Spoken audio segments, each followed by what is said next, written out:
Football with Farhan and Moj brought to you by Chambers of Commerce Group Insurance and the West Coast Auto Group. Time now to head down to Southern California, where we're joined by my good friend Omar Ruiz from the NFL Network. Omar, thanks for jumping on with us.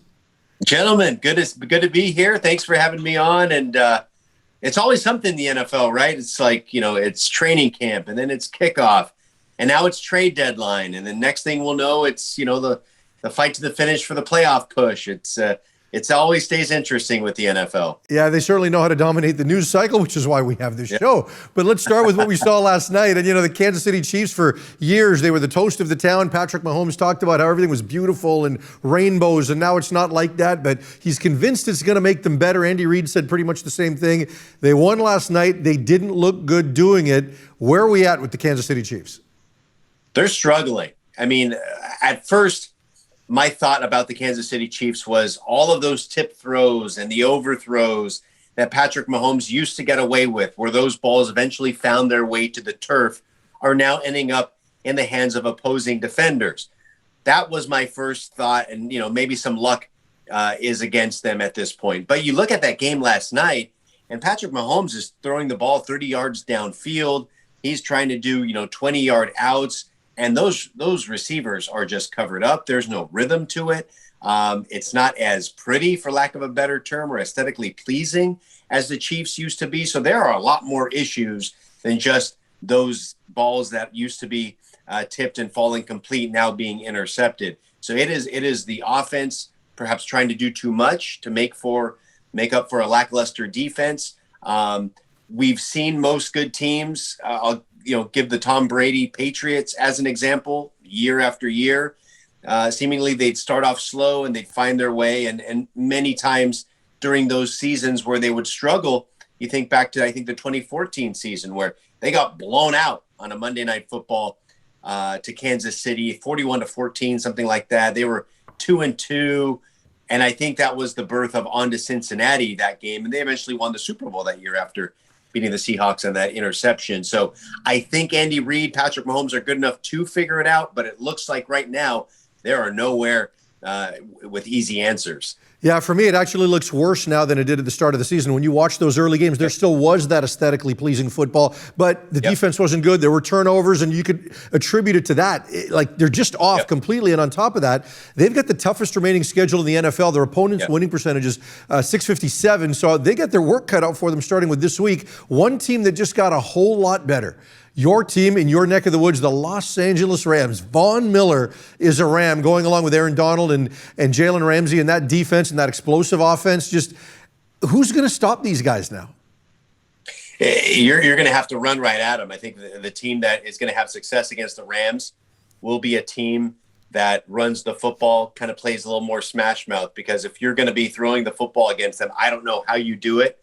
Leonard Floyd has come into his own playing alongside Aaron Donald. Now you have a guy of a talent of Von Miller. And make no mistake, Von Miller is not, the Super Bowl MVP type of caliber player anymore. But certainly he's going to win most of his one-on-one matchups, which he's going to get now with all the attention that Aaron Donald receives. Jalen Ramsey's a monster in the secondary. So I think if you're going to beat the Rams, you have to play smash mouth football. Obviously, with Derrick Henry being hurt, takes a little shine off of that Sunday Night Football matchup we're going to see this weekend. That would have been the perfect test, if Von Miller is healthy enough to play for the Rams, if he's up to speed, and if Derrick Henry would have been there, that would have been the perfect matchup to see, okay, are these Rams physical enough up front defensively to handle a big run, powerful team like that? We won't know that answer with perhaps Adrian Peterson and the Titans' renewed running game there. But certainly, I think if you're a pass-happy team, you're in trouble if you're facing the Rams. Omar, when I look at the NFL this year and the crazy results we're getting, I truly believe in superior powers. I just get a funny feeling there's two guys up top playing Madden, and the really good guy picks one team one week and says, hey, you know what? I'll take the Bengals this week. You take the Ravens. He defeats them. Then the next week he says, hey, you know what? You take the Bengals this time. Let me try the Jets. And he hammers the other guy again. It's just like, how do you explain what we see in the NFL from week to week? It's why that, they named a whole film after the phenomenon of Any Given Sunday.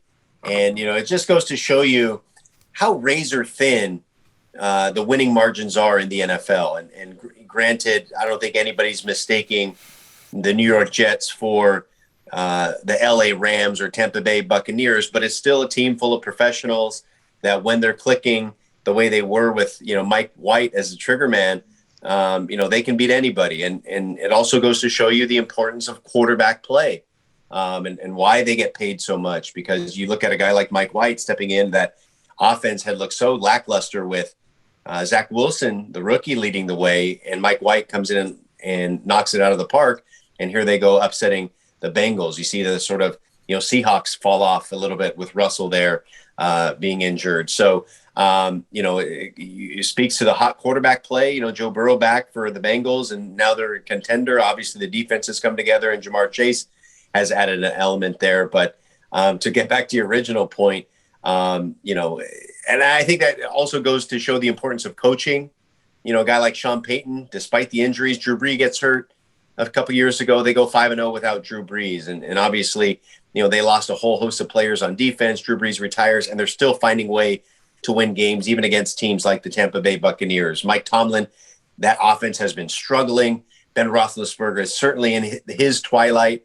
They've had injuries on the defensive side, but somehow, some way, they find ways to win. So I think, a lot of it has to do with the coaching and obviously the quarterback play in those razor-thin margins. You look ahead at this week, Browns and the Bengals. It's a matchup a lot of people are talking about. The Bengals favored by 2.5. How do you see this one shaping up? I think the Bengals get back on track. I think the Bengals are for real. I think they just kind of ran into a Mike White, player that got hot, and it's just, throw that one away. But I think, if the Bengals really are going to be for real, I think they are. I think this is a game that they have to win. I think Cleveland has all sorts of, mess going on. It's internal that we've kind of heard rumblings about, perhaps rumors, but I think Odell Beckham Jr.'s dad, Odell Beckham Sr., giving life to those rumors that, there is a little bit of a discord there with Odell not getting the ball as much and what kind of strife that might bring. So I think the Browns have a lot of issues that are bubbling beneath the surface that might, come to the forefront. And so if you're the Bengals, seem to be kind of all on the same page, I think that's a game that you have to have. Yeah, and it doesn't look like any of those guys has been moved yet. Let's go through the trade deadline before we let you go. Any surprises to you? Obviously, Deshaun Watson hasn't moved. No real surprise there, as much as there was interest with the Dolphins, but it was a pretty active one. But any surprises about who did or didn't make moves? Yeah, I was surprised to see Melvin Ingram moved. Obviously going back into the AFC West now.